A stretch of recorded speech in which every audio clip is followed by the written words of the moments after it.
اور اس گناہ کی گرفت کی وجہ سے تو ہمیں اولاد نہیں دے رہا، تو اللہ ہم اپنے اس گناہ سے توبہ کرتے ہیں، ہم اپنے اس گناہ سے رجوع کرتے ہیں، اللہ ہم تجدید ایمان کرتے ہیں، ہماری توبہ کو قبول فرما اور اس گناہ پر ہماری گرفت نہ فرما۔ پھر آپ نے 2 رکعت نماز نفل صلاۃ الحاجت پڑھنی ہے اور اس میں اللہ سے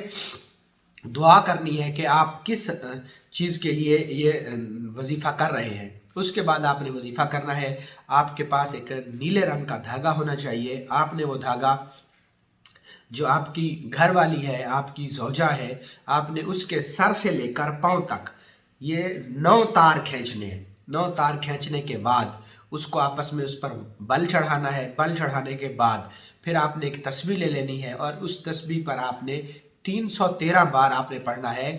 یا احدن سمدن اللہ الصمد، 313 بار پڑھ کے اور اس پر ایک گانٹھ لگا دینی ہے اور اس گانٹھ میں پھونک مار دینی ہے۔ پھر اسی طریقے سے دوسری گانٹھ لگانی ہے اور اس پر پھونک مار دینی ہے، پھر تیسری گانٹھ لگانی ہے اور اس پر پھونک مار دینی ہے، پھر چوتھی گانٹھ لگانی ہے اور اس پر پھونک مار دینی ہے، پھر چھٹی گانٹھ لگانی ہے 313 بار پڑھنے کے بعد اس پر پھونک لگا دینی ہے، پھر 7ویں گانٹھ لگانی ہے اور اس کے اندر 313 بار یہ وظیفہ پڑھ کے اس میں پھونک مار دینی ہے۔ مقصد بھی آپ نے اپنے ذہن میں رکھنا ہے۔ یہ 7 گانٹھیں ہو گئی۔ اس کے بعد پھر آپ نے سورہ اخلاص کو پڑھنا ہے۔ سورہ اخلاص کو آپ نے 1008 بار پڑھنا ہے اور اس نیت سے پڑھنا ہے کہ اللہ تو ہمیں اولاد نرینہ عطا فرما۔ آپ نے 1008 بار پڑھا اور ایک گانٹھ لگا دی، پھر آپ نے 1008 بار پڑھا اور دوسری گانٹھ لگا دی، پھر آپ نے 1008 بار پڑھا اور تیسری گانٹھ لگا دی، تو یوں یہ 10 گانٹھیں ہو جائیں گی۔ اس کے بعد آپ نے 313 بار درود پڑھنا ہے، کوئی سا بھی، اس کے اوپر بھی پڑھ کے آپ گانٹھ لگا دیں اور یہ جو وہ دھاگا بنے گا، اس دھاگے کو مریض کی ناف سے اوپر عورت کے پیٹ پر باندھ دیں اور یہ اس وقت تک بندھا رہے جب تک اولاد نرینہ کے اسباب پیدا نہ ہو جائیں۔ جیسے اولاد نرینہ کے اسباب پیدا ہو جائیں تو اولاد نرینہ کے اسباب پیدا ہونے کے بعد، یعنی بچہ حمل قائم ہونے کے بعد تک آپ نے کیا کرنا ہے کہ آپ نے جب 90 روز گزر جائیں، حمل کامل ہو جائے، پھر اس کو کھول کے بہتے پانی میں اس کو بہا دینا ہے۔ اور یہ وظیفہ آپ نے کرتے وقت آپ نے ان چھوٹی الائچی کے اوپر بھی دم کرنا ہے اور آپ نے ان خشک چھواروں کے اوپر بھی دم کرنا ہے۔ وہ خشک چھوارے ایک میاں اور ایک بیوی ڈیلی کھائے اور الائچی کے ساتھ، الائچی کو بھی اپنے منہ میں ڈال کے اس کو چوستا رہے، چوستا رہے، چوستا رہے، چوستا رہے، اور یہ وظیفہ بھی آپ نے ساتھ میں کرنا ہے۔ اور عصر کی نماز کے بعد صرف 7 بار یا رحمان یا رحمان یا رحمان پڑھ کے آپ نے اللہ سے اپنی اولاد نرینہ کے لیے اللہ سے طلب دعا کرنی ہے، اللہ سے مدد مانگتے رہنا ہے۔ تو یہ وظیفہ بھی اگر آپ 7 دن مسلسل کریں گے، اور ایک پہلے دن تو آپ اس دھاگے کے اوپر دم کریں گے، باقی 6 دن آپ جو ہے وہ اس دھاگے پر بھی دم کریں گے اور چھوٹی الائچی پر بھی دم کریں گے اور چھواروں پر بھی دم کریں گے۔ اس کے لیے آپ چاہیں تو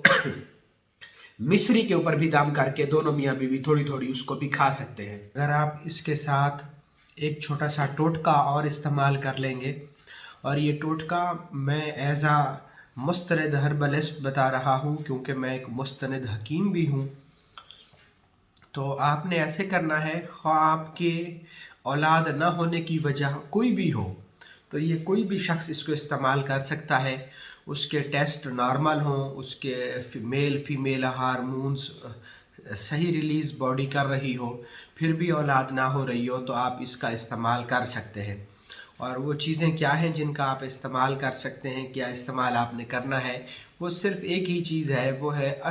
اسگند نگوری، جسے اشوگندھا اسگند کہا جاتا ہے۔ یہ ایک ایسی پوٹینسی ہے، ایک ایسی مدر ٹینچر ہے جو ہومیوپیتھک میں بھی استعمال ہوتا ہے اور طب میں بھی استعمال ہوتا ہے۔ اس سے ایلوپیتھک کی دوائیاں بھی بنائی جاتی ہیں۔ آپ نے کسی بھی پنسار سٹور پر جانا ہے اور وہاں پر جا کر آپ نے اسگند نگوری مانگ لینی ہے، وہ آپ ½ کلو 1 پاؤ لے لیجئے اور اسی کے برابر آپ نے دیسی شکر اس میں ملا کر دونوں کو پیس کر چھان کر پاؤڈر بنا کر محفوظ خشک ڈبے میں بھر کے رکھ لیں۔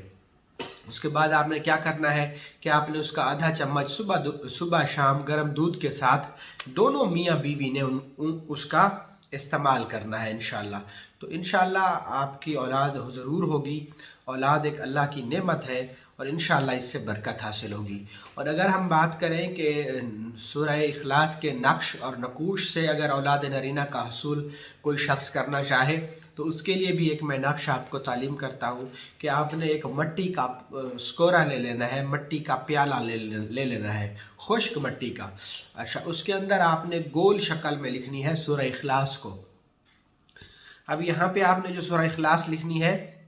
وہ آپ نے ایک ایک حرف توڑ کر لکھنی ہے۔ ایسے گول شکل میں آپ نے، ایسے گول رنگ کی شکل میں، سرکل کی شکل میں آپ نے سورہ اخلاص کو لکھنا ہے، ایک ایک حرف کو توڑ کے۔ تو ایک ایک حرف کو توڑ کے ایسے گول لکھتے جانا ہے، لکھتے جانا ہے، لکھتے جانا ہے۔ جب پوری صورت مکمل ہو جائے تو پھر آپ نے کیا کرنا ہے، آپ نے اس کے سینٹر میں لکھنا ہے یا الہی۔ اب یہ جو یا الہی لکھنا ہے یہ مکمل لکھنا ہے، حروف توڑ کر نہیں لکھنا۔ آپ نے لکھنا ہے یا الہی بحرمت احدن سمدن اللہ الصمد فلاں بن فلاں کو اولاد نرینہ عطا ہو الاجل الساعۃ الواہن۔ آپ نے ایسا یہ بنا لینا ہے اور اس پیالے کے اندر روزانہ پانی ڈال کے کچھ دیر رکھنا ہے، اور پھر اس پانی کو دونوں میاں بیوی نے پی لینا ہے، استعمال کر لینا ہے۔ اسی طریقے سے اسی نقش کو آپ زعفران سے سادہ کاغذ کے اوپر گول شکل میں لکھ سکتے ہیں، چینی کی پلیٹ کے اندر۔ یہ ایک نقش آپ نے روزانہ ڈال کے اوپر سے کوئی بھی پاک صاف پانی آپ ڈال دیں گے تو اس پانی زعفران والے نقش پر جب پانی ڈالا جائے گا تو وہ نقش پانی میں اتر جائے گا، تو وہ اس نقش کا اترا ہوا پانی بھی دونوں میاں بیوی استعمال کر سکتے ہیں، صرف بیوی بھی استعمال کر سکتی ہے۔ تو انشاءاللہ العزیز اس کی برکت سے اللہ رب العزت ضرور اسے اولاد نرینہ سے عطا فرمائیں گے انشاءاللہ۔ تو یہ وہ نقوش تھے، یہ وہ وظائف تھیں جو کہ سورہ اخلاص پر مشتمل تھیں۔ سورہ اخلاص سے حصول اولاد نرینہ کی تکمیل کے لیے آپ ان وظائف، ان قرآنی آیات اور سورہ اخلاص کے وظائف اور نقش اور نقوش سے پڑھ کے لکھ کے اللہ سے مدد طلب کر سکتے ہیں۔ اس میں کہیں کوئی شرک نہیں ہے، ہمارے اکابرین نے باقاعدہ اس کو اجازت دی ہے، ہمارے حضور پاک صلی اللہ علیہ وسلم نے باقاعدہ ان دموں کی اجازت دی ہے، ان چیزوں کی اجازت دی ہے جس سے تمہارے مومن مسلمان بھائی کو نفع ہوتا ہو، لیکن اس میں کہیں کفر اور شرک کا عنصر نہ پایا جاتا ہو۔ تو سورہ اخلاص توحید کی صورت ہے، اور سورہ اخلاص نے خوبصورت فلسفے میں، خوبصورت انداز میں توحید کو بیان کیا ہے۔ تو کوئی بھی شخص اگر توحید پر بات چیت کرنا چاہے تو وہ میرے خیال میں کفر اور شرک کا مرتکب نہیں ہو رہا ہوگا، یا کوئی بھی شخص اگر توحید کی آیت کو پڑھ کے اللہ سے مدد طلب کر رہا ہو تو اس میں کہیں کوئی کفر اور شرک کا عنصر نہیں پایا جاتا۔ تو اگر ہماری آج کی نشست اپنے تکمیل کو پہنچی، اگر آپ کا ہماری اسی نشست کے متعلق کوئی سوال ہو، اگر آپ کا جو ہے نا اپنا کوئی ذاتی جسمانی اور بدنی کوئی سوال ہو، تو آپ ہماری اسی ویڈیو کے کامنٹ سیکشن میں اپنے سوال کو ڈیٹیل میں لکھیے۔ انشاءاللہ ہم رمضان المبارک کے آخری عشرے میں، یہ 2026 کا رمضان المبارک چل رہا ہے، تو رمضان المبارک کے آخری عشرے میں ہم آپ کے سوال کو اپنے سلسلے کا حصہ بنائیں گے۔ اس کے لیے آپ کامنٹ سیکشن کو یوز کر سکتے ہیں۔ اگر آپ کو کوئی پرائیویسی ایشوز ہوں، آپ وہاں اپنا مسئلہ اور نام نہ لکھنا چاہیں، تو اس کے لیے آپ اپنا مسئلہ اور نام مکمل تفصیل ڈیٹیل کے ساتھ مختصر اور جامع الفاظ کے استعمال اور چناؤ سے، یا پھر آڈیو میسج کی شکل میں ہمارے ڈسکرپشن میں موجود واٹس ایپ نمبر پر جسٹ آڈیو میسج یا ٹیکسٹ کر کے بھی اپنا مسئلہ مکمل بتا سکتے ہیں۔ ہم آپ کو اس کا قرآنی حل اسی سلسلے میں ضرور آپ کے سوال کو اپنے سیشن کا حصہ بنائیں گے۔ تو بہت شکریہ، السلام علیکم۔